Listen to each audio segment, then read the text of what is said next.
Hello, everyone, and welcome to another weekly episode of VNture Podcast brought to you by your hosts Taros113 and MR.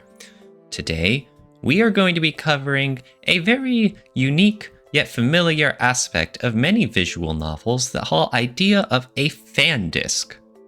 We usually see these in all sorts of sequel-related products or visual novels, but what exactly are Fandisks? MR, what can you tell us about these so far? Oh, hello everyone. Yeah, today we delve into that topic. Okay, so on Wikipedia, it defines Fandisks as a package of additional content, usually released by a game company after a successful launch of one of its titles. That would mean it's quite literally a reward for fans from developers after a given title success. Okay, seems easy enough, but today we want to delve deep into the Fandisk in relation to VNs, especially what types of Fandisks tend to be in VNs. And I would classify into two main groups, right? The most classical, what is a Fandisk, is something that, or at least that focuses on expanding the epilogues for each and every character, as well as sometimes also promoting what was a side character without an ending to a character with an ending to call her own. So that's the most classical. Yeah, and if I could say, you mentioned in the definition of a Fandisk that it's some sort of reward to the player. And, the most common type that you'll see is the bonus material of, epilogues for these heroines, where if you want to see main character with this romantic love interest, that you get more material from it, and you can just feel all goody, happy inside. Yeah, exactly. So that, makes sense.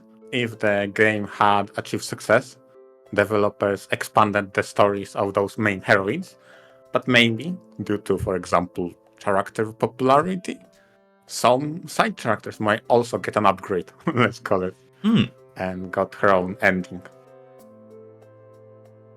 So that's the most classical approach. But I would say in opposed to that, I would say there's a second classification. This is something I would call hybrids that try to bridge the gap between a sequel, maybe sometimes prequel, and a Fandisk. And those further divide into what is more of a focus, right? So a Fandisk that acts as a sequel to the story, but also happens to have some sort of Fandisk elements, such as expanded roads, but still focuses on expanding the story. So that's the main focus. But it also has some expansions.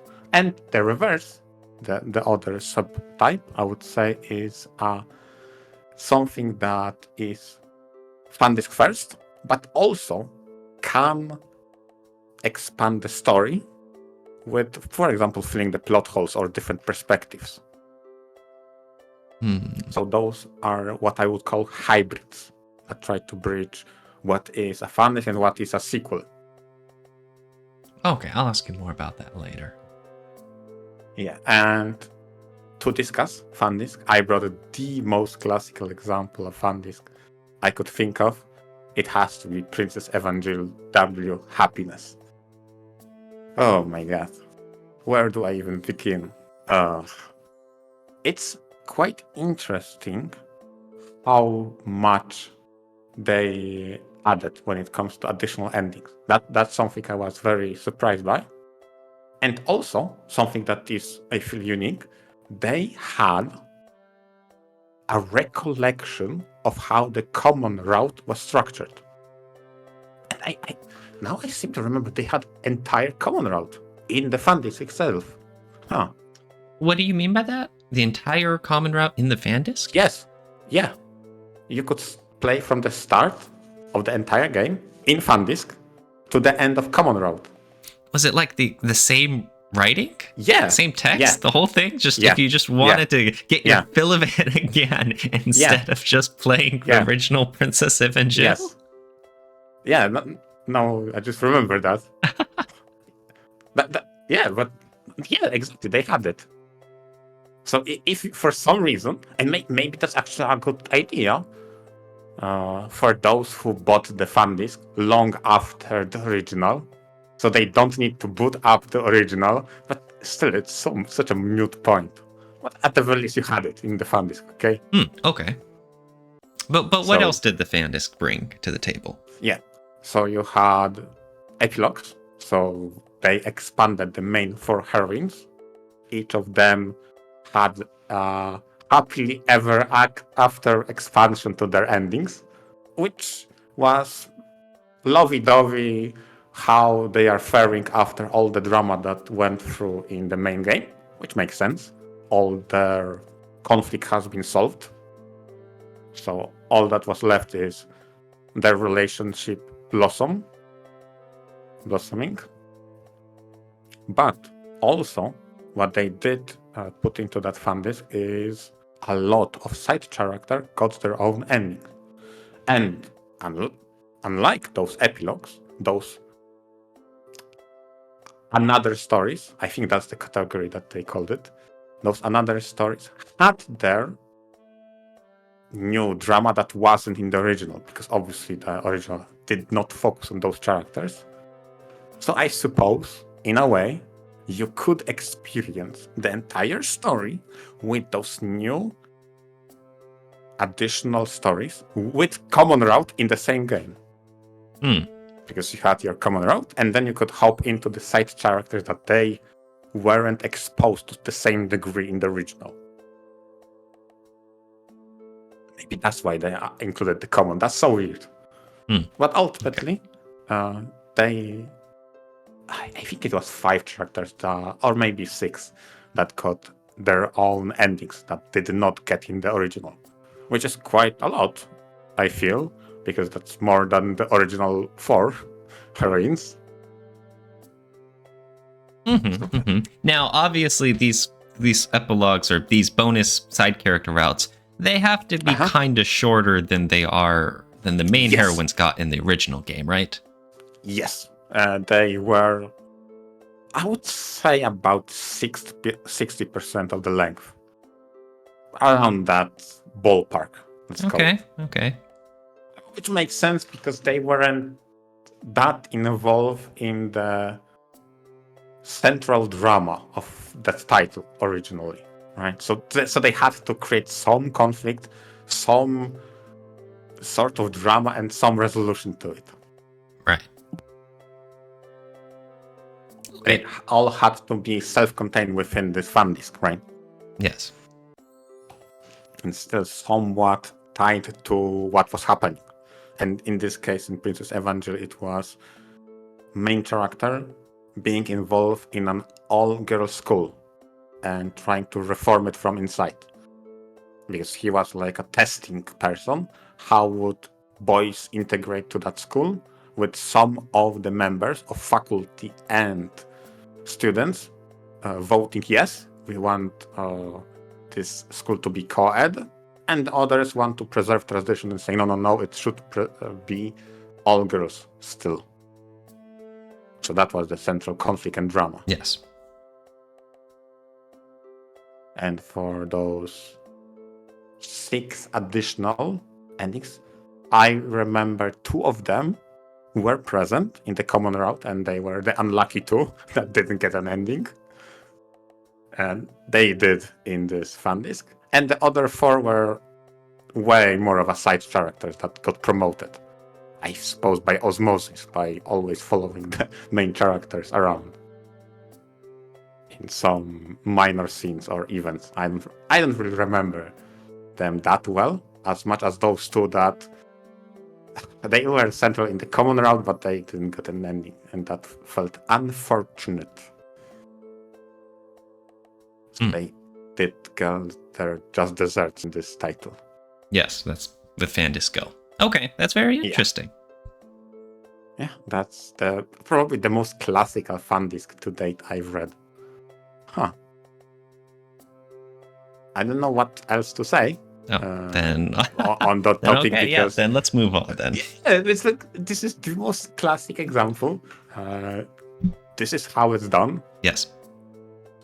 No surprises there. Okay, and the one girl I liked, and probably will agree on with me, just basis on the hair color because it was green. She finally won and got her ending. Okay, Mm-hmm. so I was fulfilled after reading that. You got your money's worth. Okay. Exactly. Okay. Mm-hmm. Meanwhile, there's one Fandisk that has always stuck with me, even though I've read it many years ago, and I would have to say that one is Share no Kyuni Yukyu no Shonen Shoujo. That is the Fandisk sequel to Share no Kuni. And what makes this one really interesting is that MR gave his definitions for being, the two types, the classical one and then the more story-based one. This one was split into two halves, you could say. Half of this Fandisk was the happy epilogues to follow all of the main heroines.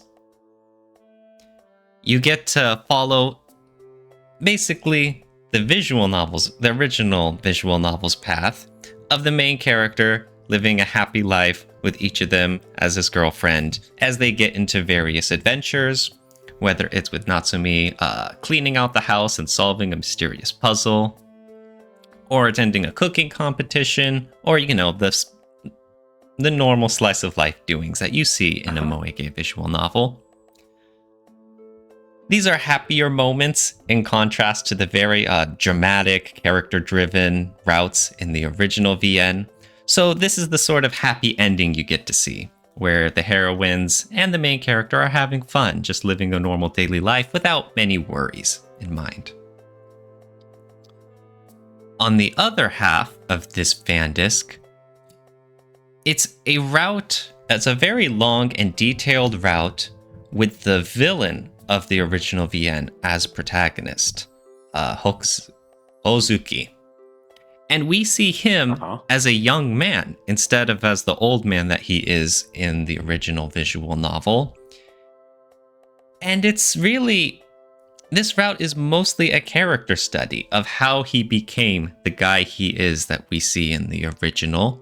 It's him in a completely new story involving completely new characters and the own struggles that he goes through. Obviously saying anything more about it kind of spoils, Fandisk and the original. But it's a pretty long and detailed route. It's essentially a short visual novel in its own right to kind of be a prologue or a prequel. And for something that's a Fandisk that has the happy-go-lucky heroine routes in the other half of this, it's kind of a stark contrast, Yeah, definitely not something I would expect to approach a Fandisk, and wanting to read more about those characters that I grew to love. And then one of the bonus content is, but you remember this antagonist? Oh, this is how it came to be. Like, what? Mm-hmm. That's unusual. Absolutely. I also like how the themes of his story also play into the themes of the original Share no Kuni as well. It especially the whole theme of a cycle and of history repeating itself. It's something that's apparent in the original, and just how well it falls in line with this new, story with Hozuki as well, but while it still tells its own story. So all in all, this basically could have been its own short this own short prequel visual novel, but it came bundled in a Fandisk along with all the other happy heroine endings. So it's something that's always stuck out in my mind all these years. Yeah, this is weird, because on one hand, is it better that it's bundled, or is it more obfuscate what's the content? Well, on the one hand, I'd always say it's better bundled because more content is better than not. So true. From a very simple perspective like that, I'm glad it was. And And of course, there's also the cynical point of mind where you gotta have cute girls involved to sell well. Okay, fair enough. You don't want prequels to be super broody with only the antagonist. No one wants to buy them. So that makes this for a very interesting Fandisk, where, it's kind of in between, in the middle. And I kind of wanted to hear some more of your thoughts about that whole distinction of Fandisks. Maybe not with necessarily about this Share no Kuni one, but just about the distinction, about what makes it different. What makes a Fandisk with an emphasis on story any different than a sequel? Oh, I mean, before we go to that, right? What Share no Kuni does differently is the time frames. So weird. Because on one hand, you have an after stories and epilogues that are way past after what I presume happened in the main story in the game, right? Yes, and they take place after. And on the other hand, you have a way before the prequel story. Yeah, like right? Many decades before. Yeah, okay, fair enough. So the timelines do not align easily. Whereas what I brought in this discussion of a hybrids, this is my first example would be Labyrinth of Grisaya. And why I mention timelines specifically is because this hybrid, somewhat similarly to Share no Kuni, has two sides to it. One, it expands upon epilogues from the Fruit of Grisaya. And the second, it says, wait a moment. This is a trilogy, and this is a second entry. So, in a way, because Grisaya always tried to advertise it as a trilogy, so this is the sequel. I'm sorry, could you elaborate that more? It's a trilogy, but it's not? When it comes to the first entry, the Fruit of Grisaya, it had 5 endings, because there were 5 heroines. Okay? And you explored each and every one of those obtainables, and you had endings with all of those girls, right? So in the sequel, and I know how the hell do you sequel that, okay? I know, that's the intrigue, okay? That's the intrigue. And in the sequel, in the Labyrinth of Grisaya, you have an opportunity to expand on each and every ending of those characters. And you also have a story focusing on the main protagonist and how his story ties into all of those girls. If I remember correctly, it was fragmented chronologically in both the present and past, but ultimately culminates with what will happen next in the finale.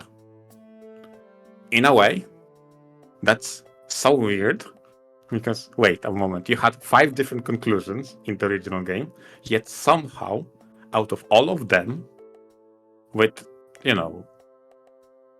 finagling and some mental gymnastics of how to structure the story to incorporate all the elements of all of those 5, you created a 6th branch that you continue in a sequel. And this is where the Labyrinth of Grisaya chimes in. It's a hybrid that focuses on being a sequel first, but also expands on all the epilogues. Now, does that mean that only the quote-unquote true route of the Labyrinth is canon, and the rest of them are expansions to the non-canon endings that were spawned from the common route of the original? It's so weird, okay? How do I classify it? You might just be overthinking it, MR. Yeah, but if you have a story that is trilogy, it has first, second, and third. And it has definite ending in the third one. Okay? But the second game, focusing on protagonist, continues from common route from the original. What does it make an ending for a character A in the first game? It's just happy bonus content. Okay. Like So there that are means- some story focused visual novels that, you know, would take all of this stuff very seriously and whatnot. And something more on the Mareeck side of the scale probably isn't too concerning. Yeah, fair enough. That's Fair my enough. 2 cents as someone who has not read Grisaya. Yeah, that's what I'm trying to analyze and decipher from everything. You have a first entry that has 5 endings, but none of those 5 endings Yes. is taken as a continuation, a starting point for canonical continuation in the sequel. Yes. But each of those endings in the first game has an expansion in the sequel. Vandisk or sequel. Oh, Which one? Yeah, that's right. I'm already losing my mind. Is it a sequel at that point, or is it a Fandisk then? Okay. I suppose it's sequel first, Fandisk second. That's how I would say this is a hybrid. Okay. Well, what did you enjoy about the Fandisk? I mean, I got more of those characters I really loved. So yeah, it fulfills its role as a Fandisk, right? That was the most important part, and obviously it tied in how the story from the first will has a continuation here into the third entry. And funnily enough, the third title, the Eden of Grisaya, does not feature a second extension of those endings. So meaning they continue on from one branch they deemed canon, common in the first, expanded backstory protagonist in the second, and then the finale. Super weird, okay? Wow. That's a pretty funky way to do it, I suppose.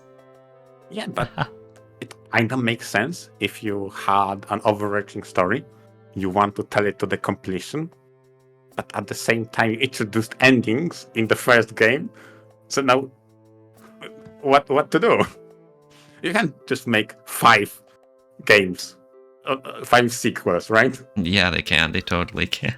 Or they could do 0, or they could bundle it all together. They could do whatever they want. Oh yeah, that's true.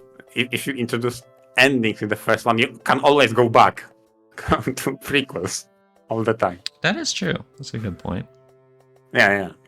So that is an interesting approach to the Fandisk/sequel dilemma and hybridization of those concepts.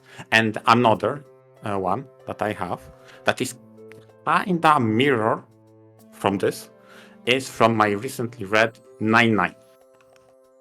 Hilariously named new episode, okay? Every single one of those episodes was episode 1, 2, 3, 4. And obviously the 5th one is the new one. Sure. Okay, great. And it tries to sell itself as a Fandisk.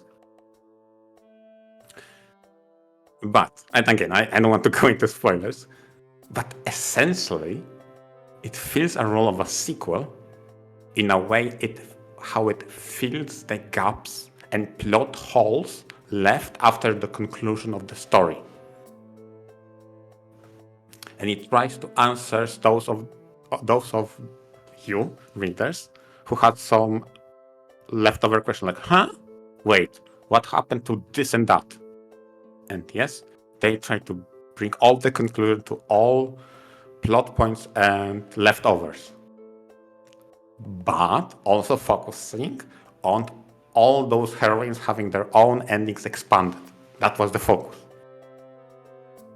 Wait. So you said focus. Is this the sort of thing with a branching where there's different routes, or is this just one storyline from beginning to end? Oh my god, it's so difficult not spoiling anything. But yes, this is a story that has 4 endings, and every ending is dedicated to a character. There are 4 endings. It's canon, okay?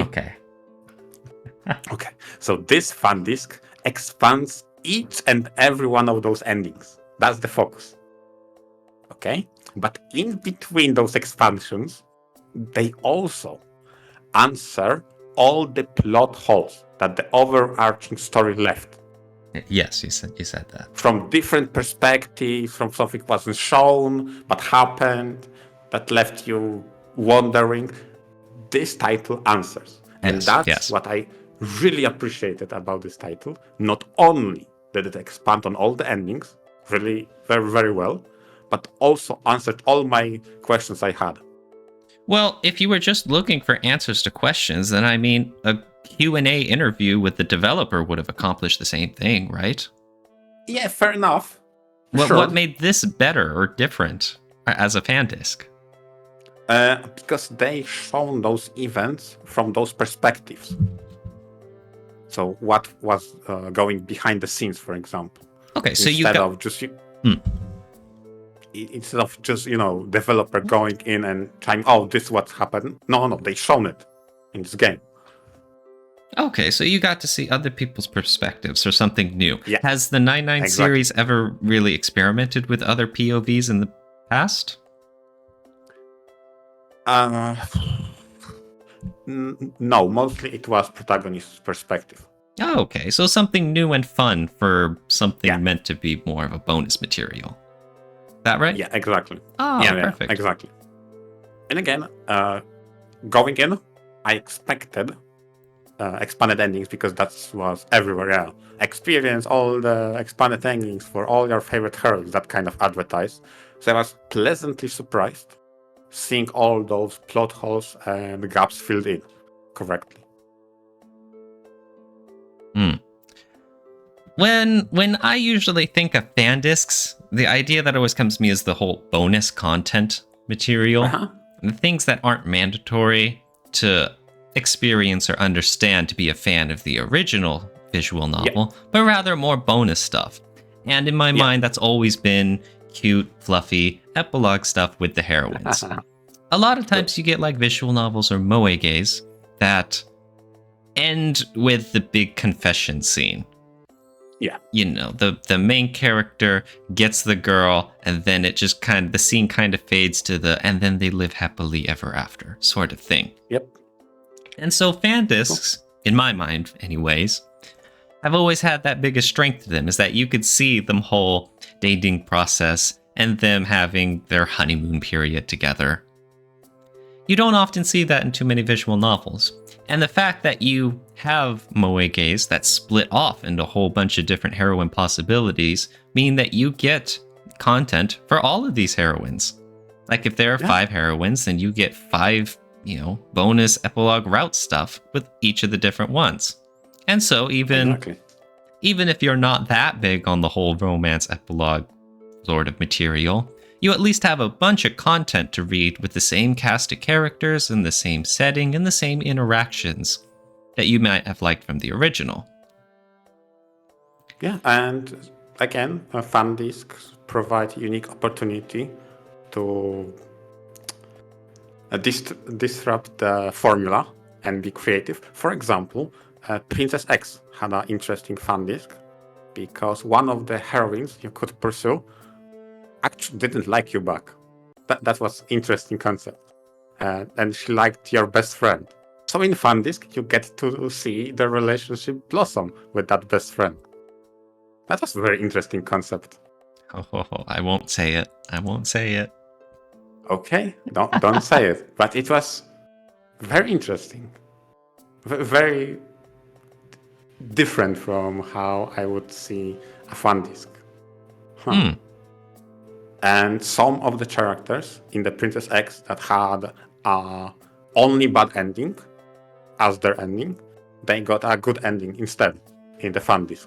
Oh, that's sweet. Yeah, something like that. And on the contrary, I also have one example of a title that takes the happily ever after and flips it on the head, because it was for the Venus Blood. For some reason, they decided, what would make us stand out is Fandisks for bad endings, for bad ever after. Like, what? That's so weird. Okay. I suppose some people like that, I guess. For Venus Blood series, that's not terribly surprising, though. Exactly. Like, what? Okay. I guess Sure. there's an audience for that who would want to, they got through the story and they just thought, this was too happy. I would love a Fandisk where we can just be miserable and despair and graphic in some ways, huh? Why the hell? Okay. What the? I don't get it. Okay. Okay. Well, hopefully, the option is there for anyone who wants it. Exactly. That's nice. But in the meantime, Fandisks are typically, the happier side of things. Yeah. And so although sometimes it does, kind of blur the lines between when it becomes a sequel versus just being a Fandisk. Because in my opinion, if you have any new, I guess you could say important content, then you start to wonder well, shouldn't this be more fleshed out? But then again, typically Mareeck get the Fandisk treatment, so it's kind of hard to say if there's any content that's mandatory or important, huh? True. Yeah. Exactly. It's an interesting situation. But I guess you could say Fandisks also temper down expectations, that whoever is buying it knows that it's going to be on the lighter side of things. Yeah, exactly. Typically. Looking at you, Venus Blood. Okay, that's... Yes. Oh, boy. Yeah. You have any parting thoughts, MR? I mean, I was debating internally because, for example, there was an expansion of sorts for Baldur's Sky that expanded the gameplay portion. Does that constitute as Fandisk? I don't know. That sounds like a patch. It's okay, fine. So it's not. It's a fucking balancing patch because of the video game that it is. But it was. I'm going over the definitions, and package of additional content usually released by a game company after a successful launch, and this was exactly it. But it expanded not the story, but the gameplay. Expanded. Okay, it tweaked numbers.